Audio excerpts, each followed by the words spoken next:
టీవీ49 న్యూస్కి స్వాగతం. ఆంధ్రప్రదేశ్లో ఇంతకాలం ఇసుక దందాతో ప్రజలను దోచుకున్న వారి నుంచి మొత్తం కక్కిస్తామని గనుల శాఖ మంత్రి కొల్లు రవీంద్ర అన్నారు. గత 5 సంవత్సరాల్లో వైసీపీ నాయకుల సామాన్య ప్రజల నుంచి ఇసుక దోపిడీ చేశారని, ఇక ముందు ప్రజలకు ఇసుక ఉచితంగా అందిస్తామని, అతి త్వరలో విధి విధానాలు తయారు చేస్తామని మంత్రి కొల్లు రవీంద్ర చెప్పారు. అమరావతిలో బుధవారం మీడియాతో మాట్లాడిన ఆయన వైసీపీ ప్రభుత్వంపై, వైసీపీ నాయకులపై విరుచుకుపడ్డారు. 5 సంవత్సరాల పాలనలో వైసీపీ నాయకులు కేవలం ఇసుకను అడ్డం పెట్టుకుని వేలాది కోట్ల రూపాయలను లూటీ చేశారని, ఇసుకను అడ్డం పెట్టుకుని సామాన్య ప్రజలను దోచుకున్నారని గనుల శాఖ మంత్రి కొల్లు రవీంద్ర ఆరోపించారు. ఆంధ్రప్రదేశ్లో వైసీపీ అధికారంలోకి వచ్చిన తర్వాత సుమారు 9 నెలల పాటు ఇసుక ఎవరికి అందకుండా డిమాండ్ పెరిగేలా చేశారని, తర్వాత ఒక్కో టన్నుకు వేలాది రూపాయలు వసూలు చేసి ఇసుకను విక్రయించారని మంత్రి కొల్లు రవీంద్ర మండిపడ్డారు. నారా చంద్రబాబు నాయుడు గారు ఈరోజు ఫ్రీ శాండ్ ప్రతి ఒక్కరికి అందుబాటులో ఇవ్వాలని నిర్ణయం తీసుకోవడం జరిగింది. దానికి తగిన విధంగా గైడ్లైన్స్ తయారు చేసుకోవడం, టోటల్ అవైలబిలిటీ రాబోయే 3 నెలల వరకు, ఎందుకంటే వర్షాలు సీజన్ వస్తుంది కాబట్టి ఈ 3 నెలలకి మనం ముందు టోటల్ గైడ్లైన్స్ కానీ టోటల్ దాన్ని ఎలా చేయాలనేది ఒక విధి విధానాలన్నీ కూడా తయారు చేసుకుని రమ్మని చెప్పడం జరిగింది. ఇది నిజంగా ఒక శుభపరిణామం. ఆంధ్రప్రదేశ్ రాష్ట్రంలో ఇవాళ కన్స్ట్రక్షన్ యాక్టివిటీ గత 5 సంవత్సరాలు పూర్తిగా నిర్వీర్యం అయిపోయింది, భ్రష్టు పట్టిపోయింది.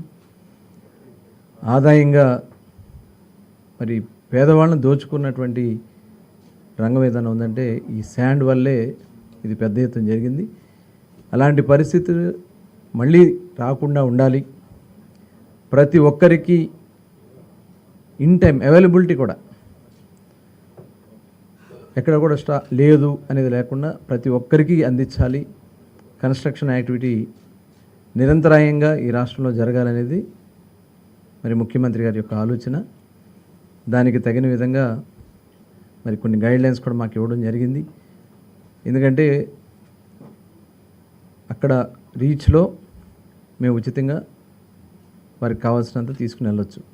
కన్స్ట్రక్షన్ సరిపడా ఎక్స్కవేషన్ కానీ ఇవన్నీ కూడా అక్కడ డిస్ట్రిక్ట్ కలెక్టర్స్ మానిటర్ చేస్తారు. దానికి సంబంధించి జిల్లా అధికారులు దానికి ఎలా చేయాలి ఏంటనేది కూడా వాళ్ళు అక్కడ చూసుకుంటారు. ఎందుకంటే 5 సంవత్సరాలు చూసాం.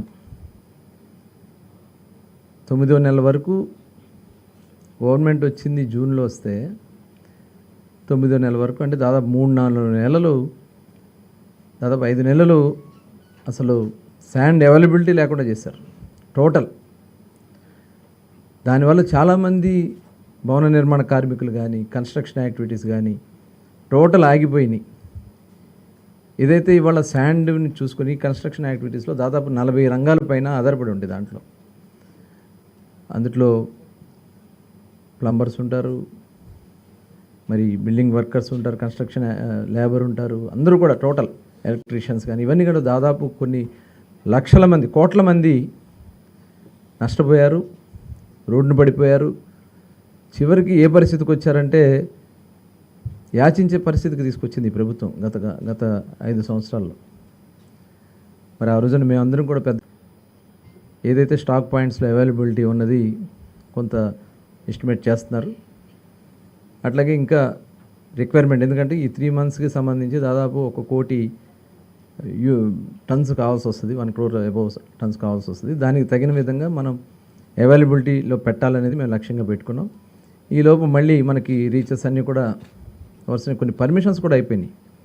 లాస్ట్ గవర్నమెంట్లో ఇష్టారాజ్యంగా అనమాట, పర్మిషన్స్తో సంబంధం లేదు.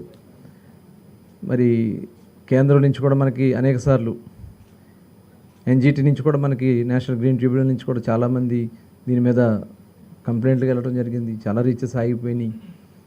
మరి ఈసీలు ఇవన్నీ కూడా లేనటువంటి ఎన్విరాన్మెంటల్ క్లియరెన్స్ లేవు. ఇవన్నీ కూడా చాలా ఉన్నాయి, ఇష్యూస్ ఉన్నాయి. అవన్నీ కూడా కొద్దిగా స్టడీ చేయడం కోసం ఈ 10 రోజులు 15 రోజులు ఆలస్యమైంది. దీనికే మేము బాధపడుతూ ఉన్నాం. ఇంక ఇక్కడి నుంచి ఎట్టి పరిస్థితుల్లో కూడా శాండ్ లోటు ఉందనేది లేకుండా చేయాలనేది మేము లక్ష్యంగా పెట్టుకున్నాం. రాష్ట్ర నలుమూలలా కూడా ఈ యాక్టివిటీ జరగాలి. దానికి తగిన విధంగా శాండ్ని పూర్తి స్థాయిలో అవైలబిలిటీలో పెట్టాలి. అట్లాగే దీన్ని నిరంతరం మానిటరింగ్, రేట్ల విషయంలో ఎక్కడన్నా ఈ ట్రాన్స్పోర్టేషన్కి సంబంధించి ఎక్కువ చేసుకుని వీళ్ళు ఎవరైనా బ్లాక్ మార్కెట్ చేయాలని చూస్తే మటుకు తీవ్రమైనటువంటి చర్యలు ఉంటాయి. అట్లాగే అఫీషియల్గా కొన్ని స్టాక్ పాయింట్స్ పెట్టారు, ఇంకా అన్అఫీషియల్గా ఉన్నాయి, అవి కూడా మేము మొత్తం టోటల్ హ్యాండ్ ఓవర్ చేసుకోమని చెప్పి మరి ఆదేశించడం కూడా జరుగుతుంది. దీని మీద 2-3 రోజుల్లో ఒక క్లారిటీ తీసి డేట్ కూడా ప్రకటించడం, ఎందుకంటే ఎంత తొందరగా వీలైతే అంత తొందరగా ఇవ్వాలని చెప్పి మేము ఆలోచన చేస్తూ ఉన్నాం. అన్నీ కూడా ఎక్కడ ఇబ్బందులు రాకుండా అన్నీ కూడా సరిచూసుకుని పూర్తి స్థాయిలో ఉచిత శాండ్ ప్రతి ఒక్కరికి ప్రతిరోజు అందుబాటులో ఉండే విధంగా చేయాలనేది గౌరవ ముఖ్యమంత్రులు నారా చంద్రబాబు నాయుడు గారి యొక్క ఆలోచన. దాన్ని పూర్తి స్థాయిలో అమలు చేయడానికి అన్ని చర్యలు కూడా తీసుకుంటా ఉన్నాం.